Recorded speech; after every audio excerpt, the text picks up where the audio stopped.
Movie का start China में पुराने टाइम्स में हो रहा है, जहाँ एक किंग एक जनरल जिनका नाम डिटेक्टिव डी है उनको एक सॉर्ड हैंड ओवर कर रहे हैं। ये सॉर्ड उनके किंगडम के लिए बहुत ज्यादा मीनिंगफुल है और बहुत ही ज्यादा पावरफुल है, जिसे ड्रैगन्स ब्लेड के नाम से भी जाना जाता है। इस सॉर्ड की पावर का अंदाजा इस चीज से लगाया जा सकता है कि ये सॉर्ड दुनिया के किसी भी मैजिक को हरा सकती है। और इस वक्त ये सॉर्ड डिटेक्टिव डी को इसलिए दी जा रही थी क्योंकि उन्होंने अपने किंगडम के साथ साथ किंग की भी जान बचाई थी, इसीलिए ये सॉर्ड उनको गिफ्ट की गई थी, जो कि उनके किंगडम का सबसे बड़ा एसेट थी। पर यही क्वीन डिटेक्टिव डी को वो सॉर्ड देने के हक में नहीं थी, क्योंकि उन्हें लग रहा था कि डिटेक्टिव डी ये सॉर्ड उनके खिलाफ भी इस्तेमाल कर सकता है। पर किंग उनकी एक भी बात नहीं सुनते, क्योंकि किंग को उनके सारे के सारे डर बेवजह लग रहे थे। क्वीन किंग से कहती है कि आपको डिटेक्टिव डी से वो सॉर्ड वापस ले लेनी चाहिए, लेकिन किंग उनकी बात नहीं मानते और कहते हैं कि मैं वो उसे दे चुका हूँ और वो सॉर्ड उसी की हकदार थी। और ये बात सुनकर अब क्वीन चुप हो गई थी, लेकिन वो आराम से बैठने वाली तो बिल्कुल भी नहीं थी, क्योंकि वो इतनी कीमती चीज किसी को देने के हक में बिल्कुल भी नहीं थी। इसीलिए अब रात में वो एक आदमी से मिलती है जिसका नाम यूची है। क्वीन उसे ये टास्क देती है कि आपको डिटेक्टिव डी से वो ड्रैगन्स ब्लेड चुरा कर लानी है। और इसके पीछे उनका प्लान ये था कि अगर डिटेक्टिव डी से वो सॉर्ड गुम जाती है तो किंग उन्हें बहुत बुरी सजा देंगे, जिससे डिटेक्टिव डी का किस्सा खत्म हो जाएगा और वो सॉर्ड दोबारा उनके कैसल में आ जाएगी। पर यही हमें पता चला था कि यूची तो डिटेक्टिव डी का फ्रेंड था और वो उसको मुश्किल में डालना नहीं चाहता था। लेकिन क्वीन ये कहकर यूची को मना लेती है कि अगर तुम मेरा काम करोगे तो मैं डिटेक्टिव डी और उसकी फैमिली की प्रोटेक्शन अपने जिम्मे ले लेती हूँ। और मेरे कहने पर किंग उन्हें कुछ भी नहीं कहेंगे। यहाँ यूची को जो काम दिया गया था वो बहुत ही ज्यादा मुश्किल था, इसीलिए क्वीन ने उसके साथ कुछ और लोगों को भी यहाँ पर बुलाया था। ये लोग एक तरह के मैजिशियंस थे और अपने मैजिक से ही दूसरों से लड़ा करते थे। इनमें से हर आदमी के पास अपनी अपनी ही स्किल्स थी और अब क्वीन के कहने पर वो सारे अपना अपना टैलेंट यूची को दिखाते हैं। जबकि यूची का ये मानना था कि जो क्वीन काम करवा रही है वो बहुत ज्यादा सेंसिटिव है और इसमें उन्हें किसी भी स्ट्रेंजर को इन्वॉल्व नहीं करना चाहिए। यूची क्वीन को समझा रहे थे कि हम लोग स्ट्रेंजर्स पर बिलीव नहीं कर सकते, क्योंकि ऐसा भी तो हो सकता है कि स्ट्रेंजर्स हमारे दुश्मनों से मिले हों और वो भी सॉर्ड लेने की ही कोशिश कर रहे हों। पर यहाँ क्वीन यूची से ये कहती है कि तुम टेंशन ना लो। टेंशन इस बात की है कि डिटेक्टिव डी एक बहुत ही बहादुर इंसान है और साथ ही वो बहुत ज्यादा इंटेलिजेंट भी है। उसे पकड़ना या उसकी सॉर्ड चोरी करना कोई आसान काम नहीं है और तुम अकेले की नहीं कर पाओगे, इसीलिए मैंने इनको तुम्हारी हेल्प के लिए बुलाया है और ये तुम्हारी कमांड के अंदर काम करेंगे। इसी ग्रुप के अंदर हम अब एक लड़की को भी देख रहे थे जिसका नाम था वाटर मून। वो बहुत ही जबरदस्त तरीके से पानी से निकलते हुए अपना टैलेंट शो करवाती है, जबकि यहाँ दूसरों ने भी अपना अपना टैलेंट शो करवाया था, जिसमें से एक आदमी के पास हवा में चीजें गायब करने का टैलेंट था और दूसरे आदमी के पास हर चीज को जला देने का टैलेंट था। जबकि उनके लीडर के पास ज्यादा स्किल्स थी। वो अपनी बॉडी में से 2 से ज्यादा आर्म्स बाहर निकाल सकता था और साथ ही वो अपनी मर्जी से फ्लेम से भी मैजिक कर सकता था। अब यहाँ हम देखते हैं कि वो सारे लोग डिटेक्टिव डी को इस शहर से बाहर निकालने का एक प्लान बनाते हैं। वो एक बहुत ही मशहूर पेंटिंग शॉप में आग लगा देते हैं और उस पेंटर का घर भी जला देते हैं जिसकी वो शॉप थी। जिसके बाद डिटेक्टिव डी को उस केस की इन्वेस्टिगेशन का काम दिया गया था। डिटेक्टिव डी उस केस की इन्वेस्टिगेशन करने के लिए वहाँ पर पहुँचते हैं और यही हम देखते हैं कि यूची की टीम का एक आदमी जिसका नाम फ्लाई शैडो है और जो हवा में अपने आप को और चीजों को गायब करने की पावर रखता है, वो यहाँ डिटेक्टिव डी की जासूसी कर रहा था। जबकि उसकी टीम के बाकी लोग डिटेक्टिव डी के घर पर उसकी सॉर्ड लेने के लिए पहुंच गए थे। पेंटिंग शॉप पर इन्वेस्टिगेशन करते करते डिटेक्टिव डी और उसके साथियों को वो पेंटिंग जिसके लिए वो पेंटर बहुत ज्यादा परेशान था वही उसकी शॉप से टेबल के नीचे से ही मिल जाती है, जिससे डिटेक्टिव डी ये बात तो जान गए थे कि यहाँ पर कोई चोरी नहीं हुई बल्कि इस जगह को एक ट्रैप बनाया गया है। डिटेक्टिव डी का एक सोल्जर जैसे ही उस पेंटिंग को हाथ लगाने लगता है तो डिटेक्टिव डी उसे मना कर देते हैं। जबकि पेंटर जल्दी से आगे बढ़कर वो पेंटिंग जैसे ही उठाता है तो उसके हाथ पॉइजनस हो जाते हैं और देखते ही देखते उसकी पूरी बॉडी अजीब हो जाती है। उसके माउथ से एक व्हाइट कलर का लिक्विड निकलता है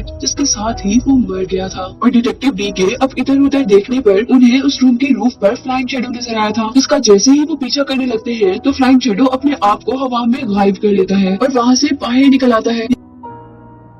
यहाँ फ्लाइंग शैडो एक बांस के बने हुए टॉवर के ऊपर ऊपर जा रहा था और डिटेक्टिव डी भी उसका पीछा कर रहे थे। और जैसे ही फ्लाइंग शैडो अब वहाँ से जंप करता है तो डिटेक्टिव डी को वहाँ पर एक बहुत बड़ा सा पॉट नजर आया था। डिटेक्टिव डी समझ गए थे कि ये पॉट कोई डेकोरेशन नहीं है बल्कि इस पॉट के अंदर कुछ ना कुछ गलत जरूर है, इसीलिए वो वहाँ से ऑपोजिट साइड पर जंप कर देते हैं और अपने सारे सोल्जर्स को भी वहाँ से दूर होने का कहते हैं। और जैसे ही वो लोग दूर हुए थे तो वो पॉट वाकई में फट गया था जिसके अंदर बहुत सारा पॉइजन था। वहीं दूसरी तरफ वाटर मून और अजीब से शक्ल वाला वो फायर मैजिशियन डिटेक्टिव डी के घर पर देखे जा रहे थे, जहाँ अंदर जाने पर उन्हें एक पजल नजर आती है जिसे सॉल्व करने के बाद ही वो आगे बढ़ सकते थे। वाटर मून किसी न किसी तरह उस पजल को सॉल्व कर लेती है और अब आखिर वो एक बॉक्स तक पहुंची थी, जिसको खोलने पर फाइनली अब उनके सामने सॉर्ड थी। वाटर मून जैसे ही उस सॉर्ड को उठाती है तो असल में वो भी एक सॉर्ड नहीं थी, बल्कि वो तो एक ट्रैप था, क्योंकि वहाँ पर सॉर्ड की डुप्लीकेट रखी हुई थी, जिसको उठाने पर ऑटोमेटिकली वहाँ पर बहुत सारे वॉल्स टूट जाते हैं, जिनकी जोरदार आवाज से सारे के सारे सोल्जर्स अलर्ट हो गए थे। वाटर मून और वो फायर मैजिशियन वहाँ से भागने ही वाले थे कि तभी छत से उनके ऊपर एक ट्रैप गिर जाता है, जिसके अंदर वो फंस जाते हैं। पर सोल्जर्स के वहाँ पहुँचने से पहले फायर मैजिशियन ने उस ट्रैप को जलाकर वो दोनों वहाँ से भाग गए थे। यही दूसरी तरफ हम दोबारा यूची को देख रहे थे, जो कि डिटेक्टिव डी का पीछा करते करते अब फ्लाइंग शैडो पर गुस्सा कर रहे थे, क्योंकि फ्लाइंग शैडो ने डिटेक्टिव डी को मारने की कोशिश की थी। और यहाँ यूची को ये भी पता चल गया था कि वो चारों यूची के साथ नहीं है, बल्कि वो किसी न किसी तरह डिटेक्टिव डी को मारना चाहते हैं। पर अभी इन सारी बातों की मिस्ट्री नहीं खुली और नेक्स्ट डे अब हम उन सबको क्वीन के सामने देख रहे थे, जहाँ वो सबके सब मिशन पूरा ना होने पर बहुत ज्यादा शर्मिंदा थे और क्वीन उन पर गुस्सा कर रही थी कि वो इतनी टैलेंटेड होकर भी सिर्फ एक आदमी को हराकर वो सॉर्ड हासिल नहीं कर पाए थे। और अब यहाँ पर क्वीन ने कमांड शिप यूजी से ले ली थी, जिसके बाद कमांड शिप अब टियान के हाथ में थी, जो कि वो मैजिशियन था जिसके बहुत से मैजिकल हैंड्स थे और वो फ्लेम से भी मैजिक किया करता था। रात में अब दोबारा हम क्वीन को देखते हैं, जो कि यूजी के साथ एक जेल के अंदर गई थी और हमें पता चला था कि क्वीन यहाँ पर एक आदमी से मिलती है और यहाँ हम पर रिवील हुआ था कि जेल में जो भी आदमी वो क्वीन के लिए बहुत इम्पोर्टेंट है और क्वीन उसी के मशवरों के अकॉर्डिंग काम करती है और उसी ने क्वीन को ड्रैगन्स ब्लेड डिटेक्टिव डी से वापस लेने पर आमादा किया था। और यहाँ वो आदमी क्वीन को मशवरा दे रहा था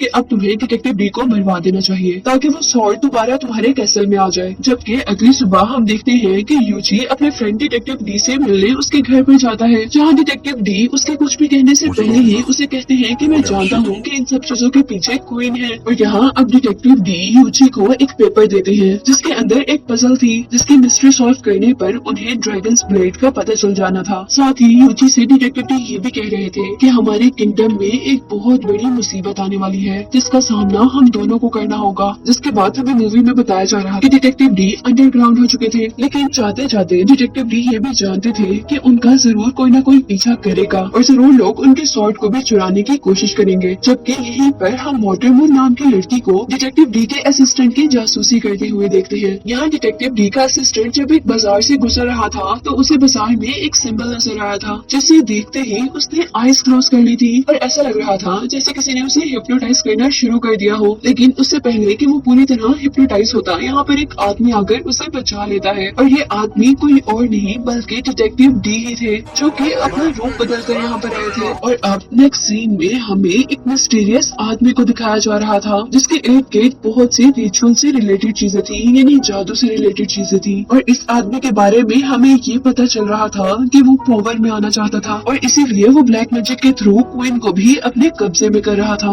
यही नेक्स्ट मॉर्निंग अब हमें क्वीन को दिखाया जा रहा था, जो कि डिटेक्टिव डी के ऑफिस में थी और वो डिटेक्टिव डी के असिस्टेंट से डिटेक्टिव डी के बारे में पूछ रही थी, जिस पर वो जवाब देता है कि डी तो अपने घर पर गए हैं अपने घर वालों से मिलने के लिए और क्वीन को अब अपनी चाल चलने के लिए ये बेस्ट मौका मिला था। और यहाँ पर सबको एक नकली ड्रैगन्स ब्लेड दिखाती है और सबसे कहती है कि डिटेक्टिव डी ने इसे खो दिया है और इसी के सजा में अब उनको उनकी जॉब से भी निकाल दिया गया। इन्हीं सारी बातों के बारे में अब डिटेक्टिव डी का असिस्टेंट उन्हें ये सारी बातें बताने के लिए जा रहा था, जबकि वाटरमून उसका पीछा कर रही थी, लेकिन वो भी डिटेक्टिव डी का असिस्टेंट था, इसलिए वो उस लड़की को चकमा देकर अब डिटेक्टिव डी तक पहुंचता है और उसे वहाँ की सारी स्टोरी सुनाता है। और यहीं पर अब दोबारा हमें वो सिंबल दिखाया जा रहा था, जिसको देखने से डिटेक्टिव डी का असिस्टेंट पहले भी एक मर्तबा हिप्नोटाइज हो चुका था। और यहाँ हमें इस सिंबल के पीछे की कहानी पता चली थी। असल में ये सिंबल इंडिया से आया था और लोग इस सिंबल की पूजा करते हैं। जो लोग इस सिंबल को मानते हैं वो लोग बहुत खतरनाक हैं और वो लोग इसी सिंबल के जरिए लोगों के माइंड को कंट्रोल भी कर सकते थे, यानी हिप्नोटाइज करते थे। हमें पता चला था कि इस सिंबल का जो लॉर्ड था वो एक डीमन था, लेकिन उसने इस किंगडम को बचाने में हेल्प की थी, इसलिए इससे पहले किंग ने इस आदमी को अपने साथ रख लिया था, जिसको विंड वॉरियर के नाम से जाना जाता था। पर जैसे जैसे वो वक्त गुजरता रहा वहाँ के किंग को विंड वॉरियर से खतरा हो रहा था, इसीलिए उन्होंने विंड वॉरियर को को एक जेल में बंद करवा दिया था। और यहाँ हम पर रिवील हुआ था कि क्वीन असल में जिनसे जेल में मिलने जाती थी वो विंड वॉरियर ही थे। उन्होंने क्वीन को भी हिप्नोटाइज किया हुआ था, इसीलिए क्वीन हर बार आकर उनकी बात सुनती थी और उनकी ही बात मानती थी। और इसी बात से हम अंदाजा लगा सकते थे कि असल में क्वीन को ड्रैगन्स ब्लेड नहीं चाहिए थी, बल्कि विंड वॉरियर को ड्रैगन्स ब्लेड चाहिए थी। और यही हमें ये बात भी पता चल चुकी थी कि डिटेक्टिव डी विंड वॉरियर के साथ साथ उनके ग्रुप की भी एग्जिस्टेंस को जानते हैं, जो कि इस किंगडम के रूलर्स यानी हुकूमत करने वालों से बदला लेना चाहते हैं। और अब इसके बाद हमें यूची को दिखाया जा रहा था, जो कि डिटेक्टिव डी की दी हुई पजल को सॉल्व कर चुका था। और वो अब 4 गॉड्स वाले टेम्पल के अंदर जाता है और वहाँ जाने पर उसे ड्रैगन्स ब्लेड एक स्टेचू के हाथ में मिल गई थी। और अब जब यूची ने ड्रैगन्स ब्लेड को हासिल कर लिया था तो वो उसे पकड़कर ये सोच रहा था कि ये एक वेपन है, लेकिन इसके लिए इतनी लड़ाई क्यों। और तभी यहाँ पर उसे मारने के लिए विंड वॉरियर का एक आदमी आ चुका था। वो आदमी अपने ब्लेड्स का यूज करते हुए वहाँ के सारे स्टैचूज गिरा देता है, लेकिन वो यूची को नहीं मार पाता क्योंकि यूची ने ड्रैगन्स ब्लेड की हेल्प से उसके सारे ब्लेड तोड़ किए थे और उसे भी मार दिया था। और उस मैजिक को खत्म करने के बाद यूची को अंदाजा हुआ था कि ये स्वॉर्ड कितनी पावरफुल है। अब यूची को वो स्वॉर्ड मिल चुकी थी, इसीलिए वो क्वीन के पास पैलेस में जाकर वो स्वॉर्ड उन्हें देना चाहता था। लेकिन उसे ये भी डर लग रहा था कि शायद स्वॉर्ड मिलने के बाद क्वीन अपने प्रॉमिस से मुकर न जाए और शायद वो उसके फ्रेंड डिटेक्टिव डी को मार ही न दे। लेकिन वहाँ जाने पर वो ये सुनकर शॉक हो गया था कि क्वीन ने डिटेक्टिव डी को हटाकर टियान, जो कि एक मैजिशियन है, उसे वहाँ का जर्नल बना दिया था। और अब वो उसको किंग से मिलवाना भी चाहती थी, क्योंकि क्वीन चाहती थी कि किंग देखे कि ये लोग कितने टैलेंटेड और पावरफुल हैं और पुराने लोगों की जगह वो इन्हीं को अपने इंपीरियर का एक पार्ट बनाए। जिसके बाद हम उन सब लोगों को किंग के सामने देख रहे थे, जहाँ टियान अपने बहुत से बाजुओं का यूज कर अपने करीब इर्द गिर्द एक तूफान बनाता है, जबकि यहाँ पर फायर मैजिशियन ने अपने बहुत से वेपन्स का यूज करते हुए उस क्लाउड में लाइटिंग पैदा की थी। अब जैसे जैसे टियान अपना शो दिखा रहा था, अचानक उसका सारा मैजिक उसके कंट्रोल से बाहर हो गया था और जो स्टॉर्म या डार्क क्लाउड उसने अपने मैजिक से बनाया था वो बहुत बड़ा हो चुका था, जिसकी वजह से वहाँ पर हर चीज डार्क हो गई थी। वो लोग इस सारी सिचुएशन से एक मरतबा परेशान हो चुके थे। वो सोच रहे थे कि ये क्या हो गया है। और तभी उनके सामने एक स्टैचू, जो कि गॉड का स्टैचू था, वो हिलने लगा था और फिर वो स्टैचू सभी लोगों की आंखों के सामने एक ड्रैगन में चेंज हो चुका था। वो ड्रैगन गुस्से से चिल्लाने के बाद अपने मुंह से बहुत सारी आग निकालता है, जिसकी वजह से सारे लोग डरकर वहाँ से भागने लग जाते हैं। जिसके बाद हम देखते हैं कि अब उस ड्रैगन ने फायर मैजिशियन को ही अपनी फायर से जलाकर राख में बदल दिया था, जबकि उसके साथ का दूसरा मैजिशियन, जो कि हर चीज को हवा में गायब कर सकता था, वो उस ड्रैगन को देखते हुए अपने आप को ही वहाँ से गायब कर हवा में उड़ा लेता है। लेकिन वो ड्रैगन भी बहुत होशियार था, जिसने उस मैजिशियन को हवा में से ही पकड़ लिया था। और अब एक ही वक्त में वो पूरा का पूरा आदमी उस ड्रैगन के पेट के अंदर था। जिसके बाद वो ड्रैगन जल्दी से सीलिंग को तोड़ते हुए वहाँ से भाग गया था। अब यूजी ये देखते हुए जल्दी से एक और बिल्डिंग तक आया था कि कोई आदमी गार्ड्स को मार रहा है, लेकिन जैसे ही वो गार्ड्स को बचाने के लिए गार्ड्स तक पहुँचा था तो ये देख के हैरान हो गया था कि गार्ड्स को मारने वाला आदमी बिल्कुल उसका हमशक्ल है और वो डुप्लीकेट आदमी यूची को देखते ही वहाँ से भाग गया था, जबकि यूची को सबने क्रिमिनल समझकर पकड़ लिया था। अब इस एक्सीडेंट के बारे में जल्द से जल्द खबर डिटेक्टिव डी को दी जाती है और डिटेक्टिव डी फौरन अपने असिस्टेंट को मास्टर यानसी के पास भेजते हैं, जो कि एक बहुत बड़े मैजिशियन थे। जबकि खुद डिटेक्टिव डी अब अपने फ्रेंड यूची को बचाने के लिए जेल तक पहुँचे थे। अब यही हम वाटर मून को भी देख रहे थे, जो कि डिटेक्टिव डी का पीछा कर रही थी। पर उतने में ही यहाँ पर विंड वॉरियर आ गए थे, जो कि उस लड़की को मारना चाहते थे, क्योंकि असल में वो लड़की अच्छे काम कर रही थी। विंड वॉरियर्स उस लड़की के इर्द गिर्द अपना जादू शुरू करते हैं, जिससे वो बचकर भागने लगी थी। लेकिन तभी उसके पीछे से उसने हवा में भेड़ जैसे डीमंस को उड़ते हुए देखा था, जिनसे वो अब लड़ने लग गई थी। लेकिन वो उन डीमंस को बिल्कुल भी नुकसान नहीं पहुंचा पाती, क्योंकि वो तीनों डीमंस एकदम से इकट्ठे हो जाते हैं और ज्यादा पावरफुल होकर उसके पीछे पड़ जाते हैं। और अब वो लड़की बड़ी होशियारी का मुजाहरा करते हुए एक शॉल का यूज करती है और एनिमीज को 1 मिनट के लिए ब्लाइंड कर देती है और फिर जंप करते हुए उन पर अटैक करती है। उसने जैसे ही अब डीमन के फेसेस से वो कपड़ा उठाया था तो वो ये देखकर शॉक हो गई थी कि वो डीमन कोई और नहीं बल्कि क्वीन ही थी, जबकि क्वीन ने अब अपने अजीब से हैंड से वाटर मून को स्टैब कर दिया था। वो लड़की अब जल्दी जल्दी क्वीन से बचकर भाग रही थी, जबकि क्वीन भी उनके पीछे पीछे थी। यहाँ वाटर मून हर चीज से से बचते हुए एक गोदाम तक पहुंची थी, लेकिन वहाँ पर उसे चोट लगने पर वो बेहोश हो गई थी और लकीली उसे यहाँ पर डी के असिस्टेंट ने देख लिया था और वो उसे बचाकर वहाँ से ले गया था। जबकि दूसरी तरफ अब हम विंड वॉरियर के मैजिशियंस को देख रहे थे, जिन्होंने शहर के लोगों पर मैजिक करना शुरू कर दिया था। वो लोग सब लोगों की मेमोरीज को इरेज करना चाहते थे और यहाँ अब हम डी को देख रहे थे,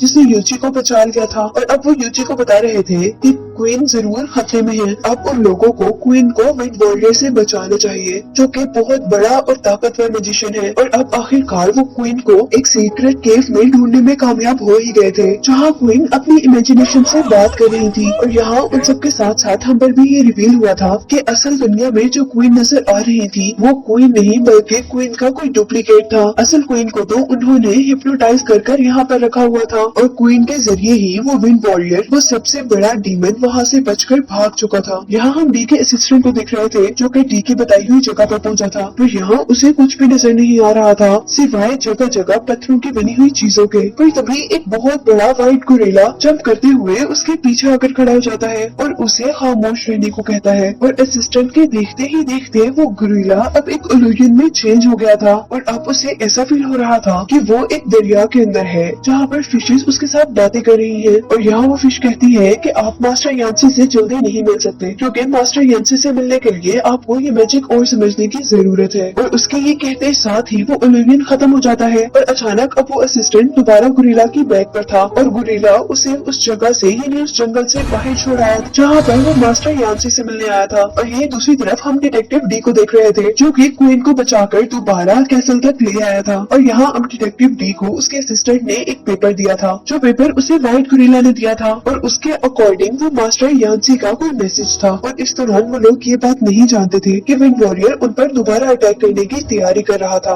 जिस हमले के लिए उसने इंफॉर्मेशन फायर मैजिशियन से इकट्ठी की थी। और यहाँ हमें ये बात कंफर्म हो गई थी कि असल में फायर मैजिशियन भी क्वीन के साथ नहीं थे, बल्कि वो विंड वॉरियर का ही आदमी था। और उसी के इंफॉर्मेशन मिलने पर वो अब कैसल पर अटैक कर देते हैं, जहाँ हमें बिल्डिंग्स के पीछे से एक बहुत ही बड़ा खौफनाक, बहुत सारी आइस वाला मॉन्स्टर निकलता हुआ दिखाई दिया था। वो इतना बड़ा था कि उसके सामने हर चीज छोटी लग रही थी। सभी सोल्जर्स मिलकर जल्दी जल्दी उस पर अटैक कर रहे थे, लेकिन किसी भी अटैक का उस पर कोई असर नहीं था। डिटेक्टिव डी सबको खामोश होकर वो मैजिकल स्पेल्स पढ़ने को कहते हैं, जो मास्टर यांसी ने डिटेक्टिव के असिस्टेंट के हाथ भिजवाए थे। और उन स्पेल्स को पढ़ने से अब बहुत से ट्रीज वहाँ पर उगने लगे थे और उन ट्रीज ने डीमन के मैजिक को कम कर दिया था। लेकिन उसको हराने के बाद भी उनकी लड़ाई खत्म नहीं हुई थी, क्योंकि पीछे से विंड वॉरियर के बाकी लोगों ने उनके कैसल पर अटैक कर दिया था और उनके देखते ही देखते वो सारे सोल्जर्स को हरा गए थे। डिटेक्टिव डी यहाँ पर बहुत ही होशियारी से काम लेते हैं और सबको प्लान बी यूज करने का कहते हैं, जिसके लिए उनका असिस्टेंट एक बहुत बड़ी बेल बजाता है और हम बहुत सारे घोड़ों पर सवार सोल्जर्स को कैसल की तरफ आते हुए देखते हैं। पर इससे पहले कि वो सोल्जर्स विंड वॉरियर के लोगों पर अटैक कर पाते, हम विंड वॉरियर को खुद ही बिल्डिंग के रूफ टॉप पर खड़े हुए देखते हैं, जहाँ से वो अपना खास मैजिक शुरू करते हैं, जिसकी वजह से सारे के सारे सोल्जर्स एक ही टाइम में हिप्नोटाइज हो गए थे। उनको फील हो रहा था कि जहाँ पर वो जाने लगे हैं वहाँ से एक बहुत बड़ा मॉन्स्टर बाहर निकल रहा है। और विंड वॉरियर के लोग उन सोल्जर्स पर जिन एरोज से अटैक कर रहे थे, सोल्जर्स को वो एरोज कोई ना कोई क्रिएचर लग रहे थे और इसी वजह से वो सारे के सारे सोल्जर्स हार जाते हैं। और डिटेक्टिव डी इन सारी चीजों से परेशान होते हुए जल्दी से ड्रैगन्स ब्लेड को लेकर ग्राउंड में आए थे और उस ड्रैगन्स ब्लेड ने कुछ ही सेकंड्स में विंड वॉरियर का सारा मैजिक खत्म कर दिया था। और यहाँ हमें पता चला था कि वो सारे फौजी भी अभी तक बिल्कुल ठीक थे और विंड वॉरियर का मैजिक खत्म होने से सारे सोल्जर्स रीयूनाइट कर जाते हैं। यहाँ डिटेक्टिव डी विंड वॉरियर से कहते हैं कि तुम हार मान जाओ, लेकिन वो तो हार मानने वाला बिल्कुल नहीं था, क्योंकि उसी दौरान उसके एक आदमी ने अब डिटेक्टिव डी के पाँव में रस्सी डाल उन्हें हवा में उल्टा लटका दिया था। जबकि दूसरी तरफ उनके बाकी साथी अब मॉन्स्टर में चेंज होते हुए सोल्जर्स पर अटैक कर रहे थे। यहाँ डिटेक्टिव डी का जो वेपन नीचे गिर गया था, उनका असिस्टेंट जल्दी से वो वेपन उठाता है और अपनी जान बचाने के लिए वहाँ से भागता है। और इससे पहले कि वो भाग पाता, विंड वॉरियर अपना मैजिक दोबारा शुरू कर करते हैं, जिसकी वजह से अब दोबारा बहुत बड़ा मॉन्स्टर वही पीछे से अपीयर होता है, जिसने डिटेक्टिव डी को किसी डॉल की तरह अपने हाथ में उल्टा पकड़ा हुआ था। वो डिटेक्टिव डी को खाने ही वाला था, पर यूची यहाँ पर उसे देख लेता है और वो अपनी मैजिकल ब्लेड से अब हवा में अटैक करता है, जिसकी वजह से वो रोप्स टूट जाती है, जिससे डिटेक्टिव डी हवा में लटके हुए थे। यह डिटेक्टिव डी का असिस्टेंट जल्दी से ड्रैगन स्वॉर्ड को यूची की तरफ फेंकता है, लेकिन यूची उसे पकड़ ही नहीं पाता, क्योंकि दरमियान में एक ड्रैगन ने आकर उस स्वॉर्ड को कैच कर लिया था और अब वो स्वॉर्ड विंड वॉरियर को मिल चुकी थी, जबकि डी के असिस्टेंट को विंड वॉरियर के ड्रैगन्स मारने वाले थे और यहाँ पर उसको बचाने के लिए वाटर मून की एंट्री हुई थी। जबकि स्वॉर्ड को विंड वॉरियर के हाथ में देखकर ऐसा लग रहा था जैसे जंग वो जीत चुका है, लेकिन उसकी जीत का जश्न काफी थोड़ा ही था, क्योंकि इस वक्त उस व्हाइट गोरिल्ला ने एंट्री की थी, जो व्हाइट गोरिल्ला डी के असिस्टेंट को मास्टर यांसी के घर पर मिला था और यहाँ हमें पता चला था कि मास्टर यांसी सब लोगों को बचाने के लिए आ गए थे, पर उन्होंने हवा में उड़ते हुए डीमन से वो स्वॉर्ड कैच कर ली थी। ये देखकर विंड वॉरियर को बहुत ज्यादा गुस्सा आया था, इसीलिए उसने अपने एक बहुत बड़े ड्रैगन से मास्टर यांसी पर अटैक करवा दिया था और वो डीमन अपने मुंह से अजीब से टेंटिकल वाला एक ऑब्जेक्ट निकाल कर मास्टर यांसी पर अटैक कर रहा था, जहाँ मास्टर यांसी और उनका गोरिल्ला उस टेंटिकल से बिल्कुल छुप गए थे। लेकिन हैरानी की बात ये थी कि कुछ ही सेकंड्स में उस डीमन के वो टेंटिकल्स जो कि यांसी को मारने वाले थे, वो उल्टा डीमन पर ही अटैक कर देते हैं, जिस अटैक से वो डीमन बहुत ज्यादा गुस्से में आ जाता है और अब अपनी बॉडी की वो सारी आइज जो कि उसकी बॉडी में जगह जगह काफी भयानक नजर आ रही थी, उनको निकालते हुए मास्टर यांसी पर अटैक करता है, जहाँ उनकी तरफ जाते ही वो सारी की सारी आइज किसी बबल की तरह मेल्ट हो गई थी और उन्होंने मास्टर यांसी को अपने अंदर छुपा लिया था। पर असल में मास्टर यांसी उन आइस के कवर के अंदर नहीं थे, क्योंकि अब हम मास्टर यांसी को उस ड्रैगन के ऊपर ही देख रहे थे, जहाँ वो गोरिल्ला गुस्से से उस ड्रैगन के कान में जोर की आवाज देता है, जिससे वो ड्रैगन वहीं पर खत्म हो जाता है। और अब मास्टर यांसी विंड वॉरियर के पास जाते हैं और उसे समझाते हैं कि लड़ाई में कुछ भी नहीं रखा, लेकिन विंड वॉरियर उनकी बात सुनने वाला कहाँ था। वो दोबारा अपना मैजिक करता है और मास्टर यांसी के पूरे फेस पर एक अजीब हेलमेट बांध देता है, जिससे निकलना शायद उनको मुश्किल हो रहा था, लेकिन उनके साथ साथ विंड वॉरियर का ये हेलमेट विंड वॉरियर के ही मुंह पर भी आ गया था और उसी हेलमेट ने टाइट होते हुए विंड वॉरियर की जान ले ली थी। वो बड़ा सा हेलमेट अब मास्टर यांसी के फेस पर रह गया था, जिसे वो बहुत आसानी से ड्रैगन ब्लेड के जरिए अपने मुंह से खत्म कर देते हैं, जिसके बाद वो ड्रैगन ब्लेड दोबारा डिटेक्टिव डी को देते हैं और खुद वो रिस्पेक्ट में नीचे झुक गए थे, जिसके साथ ही मूवी यहीं पर एंड हो गई थी।